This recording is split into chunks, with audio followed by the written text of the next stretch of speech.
నమస్కారం అండి. ఏంటిలా వచ్చావు? నేను రాలేదు, ప్రతాప్ గారు పంపించారు. దేనికి? మీ మధ్య అకౌంట్ బ్యాలెన్స్ ఉందంట కదండి, అది క్లియర్ చేసి రమ్మన్నారు. ఇదిగోండి 5,000. అకౌంటా? అదేనండి, నిన్న వాళ్ళ పాప బర్త్డే చేశారు కదా. చేస్తే కేక్ 500, చాక్ 100, డెకరేషన్ 1000, టీలు టిఫిన్లకు 1000, బూడగల కింద 250, సర్వీస్ ఛార్జీల కింద మిగతా అమౌంట్ ఇచ్చిరమ్మన్నారండి. నిజంగానే ఆయన పంపించారు ఈ డబ్బు? మిమ్మల్ని హవాలా కేసులో ఇరికిద్దామని హర్షద్ మెహతా బొంబాయి అతను పంపించాడండి. జోక్ లేకు. మా కమిటీస్ వచ్చిన ప్రాబ్లం ఏదండి? ప్రాబ్లం ఏది?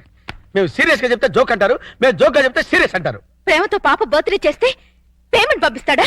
కట్టుకున్న మూడు కాదు కదమ్మా, అవసరానికి పెట్టుకున్న మూడు, అందుకే పంపించాడు. ఎక్కడున్నాడు ఆయన? దేనికి? అదే నిన్న ప్రేగి జ్వరం వస్తే డాక్టర్ని తీసుకొచ్చి టాబ్లెట్ వేసి నోట్లో థర్మామీటర్ పెట్టి నెత్తి మీద తడిగుడ్డ కప్పి జ్యూస్ తాగించి డ్యూటీ మానేసిన ఐటంతో ఓటీ చేసామంట కదా, దానికి పేమెంట్.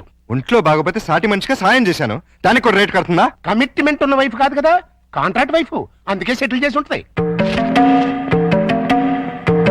ఏంటిది? ఆ ప్రశ్న నేను అడగాలి. పాపకి కనతల్లిని కానంత మాత్రాన కేకులు చాకులు అమ్ముకునేంత చీప్ గా కనిపిస్తున్నానా? నేను మాత్రం తాళి కట్టినంత మాత్రాన అభిమానంగా సాయం చేస్తే దానికి రేట్ కడతావా? డబ్బు పంపిస్తావా? నేను డబ్బు పంపడం ఏంటి? మరి డబ్బు ఎవరు పంపారు? ఏమో నాకేం తెలుసు. మీ ఇద్దరి మధ్య సెటిల్మెంటే తప్ప సెంటిమెంట్ లేదని నేనే సెటిల్ చేశా. మా ఇద్దరికి సెటిల్మెంట్ చేయడానికి నువ్వెవడు?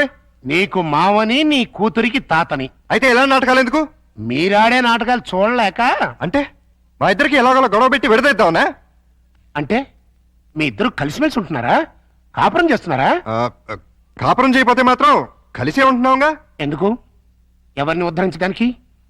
అగ్రిమెంట్ కాపురం, సెటిల్మెంట్ వ్యవహారం. ప్రేమగా పప్పికి పుట్టినరోజు చేస్తే దానికి వెల కడతారా? తప్పే ఉందమ్మా, ప్రేమగా చూసుకోవడానికి, ఫ్రీగా చేయడానికి.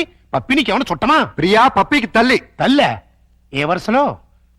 కంటే కన్న తల్లి అవుతుంది, నిన్ను కట్టుకుంటే సవిత్ తల్లి అవుతుంది, దాన్ని పెంచుకుంటే పెంపుడు తల్లి అవుతుంది. ఈ మూడు కాకుండా ఈవిడ ఇంకే రకంగా తల్లి అవుతుంది? ప్రేమానురాగాలు పంచే ప్రతి ఆడదే తల్లే. ప్రేమానురాగాలు పంచే ఆడది పెళ్ళాం ఎందుకు కాకూడదు? అంటే ఏంటి నీ ఉద్దేశం? నేను అడిగేది కూడా అదే. ఏమిటి నీ ఉద్దేశం అని. నీకేమవుతుంది? రండా, లవరా, వెళ్ళావా, లేక ఉంచుకున్నదా? నోర్మై! నేను మోస్తాను, కానీ లోకం నోరు మోయించలేదు. లోకంతో మాకు పర్లేదు, కానీ నాకు పప్పికి ఉంది. పప్పి గురించి నువ్వేం దిగులు పడక్కర్లేదు. ప్రియ వచ్చిన తర్వాత తను చాలా సంతోషంగా ఉంది. రేపు ప్రియ వెళ్ళిపోతే ఎక్కడికి వెళ్తుంది? ఎందుకు వెళ్తుంది? అంటే నిన్న పుట్టినరోజు చేసిన ప్రియ రేపు దగ్గరుండి నీ కూతురికి పెళ్లి కూడా చేస్తుందా? చేస్తుంది. కాళ్ళు గడిగి కన్యాదానం కూడా చేస్తుందా? తప్పకుండా చేస్తుంది. అంత ఖచ్చితంగా ఎలా చెప్పగలుగుతున్నావు? ప్రియ మీద నాకు నమ్మకం ఉంది. అగ్ని సాక్షిగా కట్టుకున్న పెళ్ళామే నిన్ను కాదనుకుని వెళ్ళిపోయింది. ఏ సంబంధము అనుబంధము లేని ఈ కాంట్రాక్ట్ పెళ్ళాం చివరిదాకా ఎందుకుంటుంది? చూడండి, మీరు పిల్లల కోసం మొగుడు పెళ్ళాల్లాగా నాటకం ఆడుతున్నారు. బాగుంది, చాలా బాగుంది.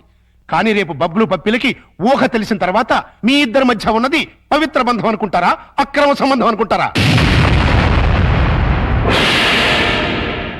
4 గోడల మధ్య మీరు వేరువేరుగా పడుకున్నా నలుగురు దృష్టిలో మీరు ఆడే నాటకం ఫ్రెండ్షిప్ కాదు, ప్రాస్టిట్యూషన్ అంటే వ్యభిచారం.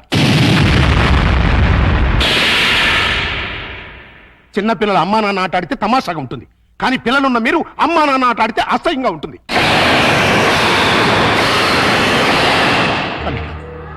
నువ్వంటే నాకెంతో ఇష్టం. ప్రియ అంటే నా కూతురు కంటే ఎక్కువ ఇష్టం. మీ ఇద్దరు పుణ్యమాని ఆ ఇద్దరు పిల్లలు తల్లి తండ్రి లేని లోటు లేకుండా ఆనందంగా ఉన్నారు. ఆ ఆనందాన్ని వాళ్ళకి శాశ్వతం చేయండి. మీ అనుబంధాన్ని శాశ్వతం చేసుకోండి.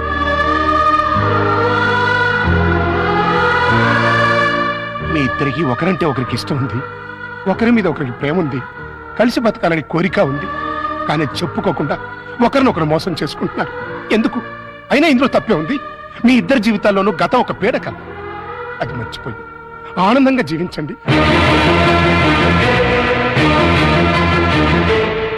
కాదంటే ఈ నాటకానికి తెరదించేయి. పిల్లలకు నిజం చెప్పేద్దాం. తల్లి తండ్రి లేరని 4 రోజులు ఏడుస్తారు, ఆ తర్వాత మర్చిపోతారు. అంతేకాని ఇలా ఉండి లేకుండా వాళ్ళ నలుగురిలో నవ్వులు పాలు చేయకండి.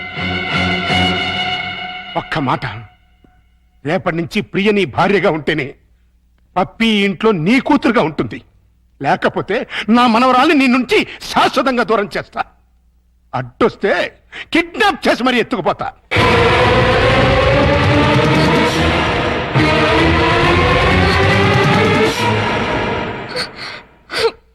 నువ్వు పప్పీకి మంచి తల్లిగానే కాదు, నాకు మంచి భార్య కాగలవు. నీకు నా మీద అలాంటి అభిప్రాయం ఉంటే మన ఇద్దరం పెళ్లి చేసుకుందాం.